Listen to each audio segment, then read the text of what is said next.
오늘 우리에게 주시는 하나님의 말씀은 요한복음 1장 43절에서 51절까지 말씀입니다.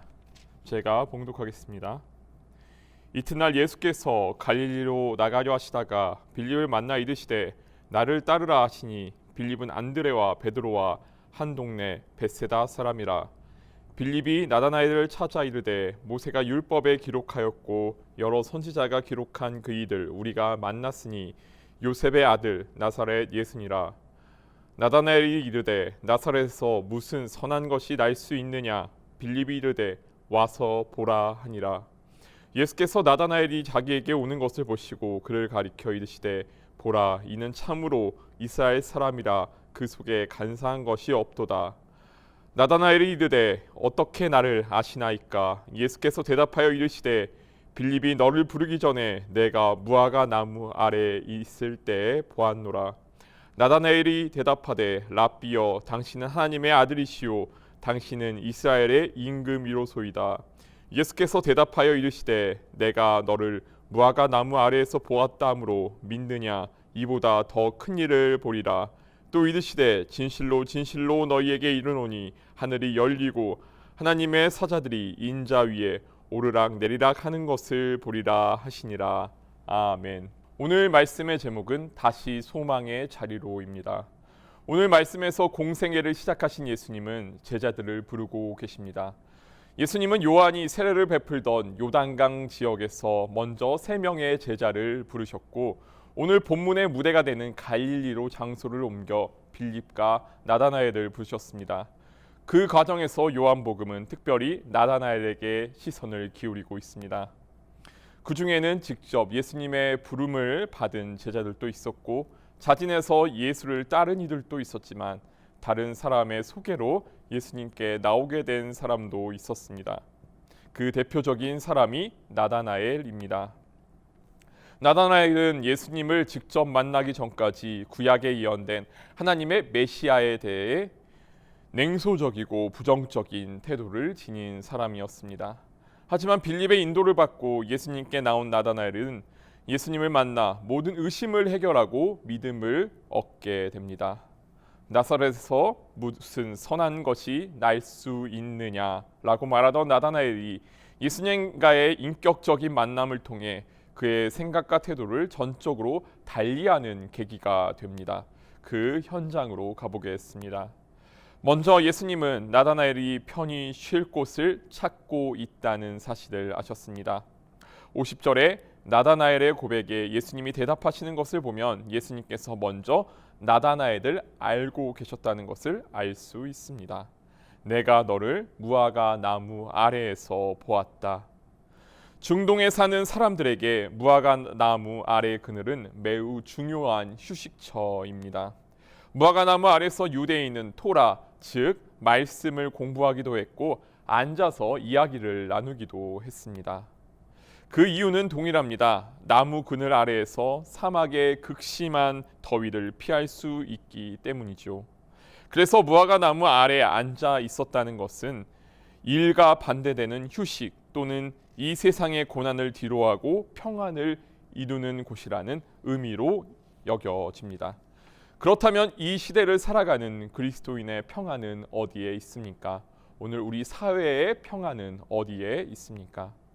최근 사회적 거리두기로 오후 9시 이후 식당 내 취식을 금지한다는 문구를 보면서 문득 이런 생각이 들었습니다. 9시 이후까지 식당이 영업해 왔다는 말이구나. 누군가는 밤 9시가 지나서도 일해야만 했고 누군가는 늦은 저녁을 먹어야만 했다는 의미구나. 물론 이 모든 것을 저 혼자 단정지어 판단하고 말할 수는 없지만 이 사회에서 일하며 살아가는 이들에게 그 말은 그렇게 낯설지만은 않습니다. 때로는 나의 편안함과 편리함이 다른 사람의 희생을 통해서만 이루어질 수 있는 것이라는 생각을 해보게 됩니다.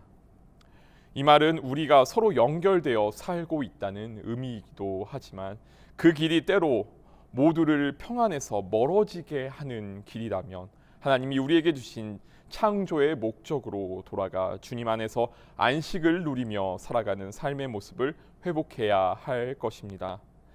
강한 햇빛이 내리쬐는 무더운 여름날, 무화과 나무의 신선한 그늘처럼 예수 그리스도 안에서 모두 함께 온전함을 이루어가는, 나아가 이 시대의 교회가 이 사회의 쉼터가 되고 무엇보다 이 세상에서 지친 영혼의 위로와 안식처가 되어줄 수 있는 살롬이 시작되길 소망합니다.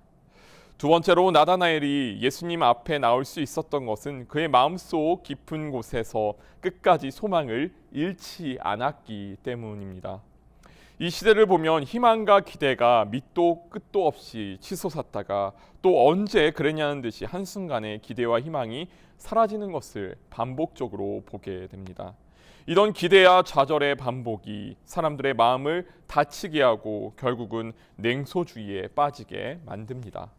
오늘 본문의 배경이 되는 벳세다는 갈릴리 호수의 북서쪽에 위치한 어부들의 집, 고기 잡는 집이라는 이름을 가진 어촌 마을로 빌립, 베드로, 안드레의 고향이며 오병이어의 기적이 일어난 곳이기도 합니다. 당시 이곳 사람들은 헤롯 왕가의 통치 아래 심한 경제적 착취를 당했습니다. 그렇게 소수의 기득권층을 제외하고서는 대부분 가난하고 어렵게 사는 사람들로 이루어진 곳이 바로 벳세다였으며, 벳세다뿐만 아니라 갈릴리 지방 사람들은 그만큼 쉽게 들뜨고 또 쉽게 흩어져 버리는 어려움에 항상 쌓여 사는 사람들이었습니다. 성경은 이에 대해 사도행전 5장 37절에서 갈릴 출신의 유다라는 사람이 무리를 일으킨 거짓 메시아 사건에 대해서도 언급하고 있습니다. 그만큼 어려움에 부닥쳐 지푸라기라도 잡으려는 사람들을 현혹시키고 고통을 가중시키는 일이 갈릴리 땅에서 빈번하게 있었다고 전합니다. 나사렛에서 예수님이 우리를 구원하시기 위해 오셨다는 소식을 듣고도 냉소적으로 반응했던 나다나엘이 지금까지 메시아가 오실 거라는 기대와 실망 사이에서 점점 지쳐갔다는 것을 오늘 본문은 보여줍니다. 그 실망감의 낙심한 표현이 나사렛에서 무슨 선한 것이 나올 수 있느냐는 단정적인 어조의 표현에 들어 있습니다. 하지만 나다나엘은 다시 희망의 발걸음을 내딛습니다. 이를 통해 믿음의 자리로 예수님께 나아갑니다. 이렇게 예수님을 만난다는 것은 내가 아는 나와 하나님이 알고 있는 내 모습의 일치를 이룬다는 것이기도 합니다. 누구보다도 진실하게 살고자 했던 나다나엘이 하나님의 메시아가 오셨다는 소식을 들었을 때 입 밖으로 자연스럽게 나온 말은 냉소적이고 부정적인 견해였습니다. 내가 알고 있는 것과 실제로 일어난 사건 사이에 괴리가 있었던 겁니다. 메시아를 기다리던 마음은 어느새 세상의 풍파에 부딪히고 상처 입으며 내 기대와 다른 냉소와 부정적 견해에 사로잡히게 되었습니다. 그 오랜 소망과 꿈이 가려져 영영 되찾을 수 없을 것만 같은 순간 예수님께서 나다나엘의 중심을 보아 주십니다. 보라, 이는 참으로 이스라엘 사람이라, 그 속에 간사한 것이 없도다. 예수님의 그 말 한마디에 오랫동안 쌓여왔던 마음속의 상처와 고통이 화창한 봄날에 눈 녹듯이 사라집니다. 생각해보면 예수님만큼 이 세상에서 자신의 선한 의도와는 다르게 오해받으시고 배척당하신 분은 없을 것입니다. 그럼에도 불구하고 우리에게 사랑을 주시고 미움을 거두어 가셨고 용서를 주시고 죄를 거두어 가신 분이 예수 그리스도이십니다.